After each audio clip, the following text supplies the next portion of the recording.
Assam history যদি পঢ়ি আছে বন্ধ কৰি দিয়ক, নাহে কুৱেশ্যন। যদিও আহিব এটা আহিব, সেইটো চাব পাৰিব কমন। ইণ্ডিয়ান হিষ্ট্ৰী যদি পঢ়ি আছে লাভ নাই, বাদ দিয়ক।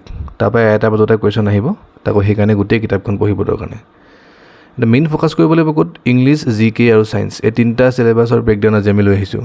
মেথছৰ কথা পাছত পাতিম। ইংলিছ যদি পঢ়িলেও নহ'ব, types of noun, example the দিব কিবা এটা চেণ্টেঞ্চৰ, সেইটো ইয়াত কোনটো নাউন ইউজ হৈছে কোৱা বুলি সুধি দিব। ওৱান ৱৰ্ড ছাবষ্টিটিউশ্যন আহিব, স্পেলিং কাৰেকশ্যন আহিব, নহয় আহিছে অলৰেডি দেই।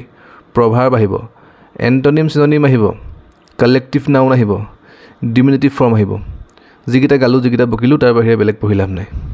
DME নন টেকৰ কাৰণে proper syllabus breakdown. Previous year যিকোনো এখন কুৱেশ্যন উঠাই চাই লোৱা, 18 হওক, 19 হওক, 21 হওক, এইকেইটাই পাবা। নেক্সট জি কে বুলি ক'লে ধেৰ জিটি পঢ়ি লাভ নাই। Science and tech related MCQ, মানে ধৰা ৰিচেণ্ট কাৰেণ্ট এফেয়াৰ্ছৰ লগত সংগতি ৰাখি পঢ়িব লাগিব। সুনিতা উইলিয়ামছ এতিয়া স্পেচৰ পৰা পৃথিৱীলৈ আহিবলৈ যত্ন কৰিছে। কেতিয়া গৈছিল, কি গৈছিল, কেনেকৈ কি কথা, সেইবোৰ তাৰ বিষয়ে অলপ চাবা। এইবোৰ মানে ফ'কাছত আছে ন। নেক্সট বুক এণ্ড অথৰ, ইয়াৰ পৰা 3টা কুৱেশ্যন ধৰি লোৱা। এনচিয়েণ্ট হওক, মেডিভেল হওক, মডাৰ্ণ হওক, বুক এণ্ড অথৰ আহিবই। অসমৰ হেৰ পায়, ভাৰতৰ হেৰ পায়, পৃথিৱীৰ হেৰ পায়, একো গেৰেণ্টি নাই, সেইটো পঢ়িব লাগিব। ইণ্টাৰনেশ্যনেল অৰ্গেনাইজেশ্যন আৰু হেডকোৱাৰ্টাৰ, এইটো আহিবই। UNESCO, UN, কিবাকিবি।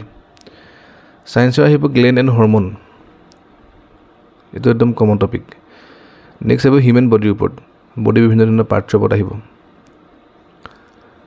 নেক্সট আহিব কেমিষ্ট্ৰি এলিমেণ্ট, কিবা এটা এলিমেণ্টৰ কেমিকেল নেম কি, কিবা এটা কম্পাউণ্ডৰ কেমিকেল ফৰ্মুলা কি, সেইবোৰ সুধিব পাৰে।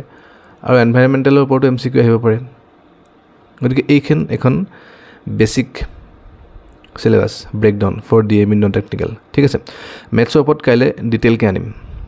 ভাল লাগিলে ছাবস্ক্ৰাইব কৰিবা।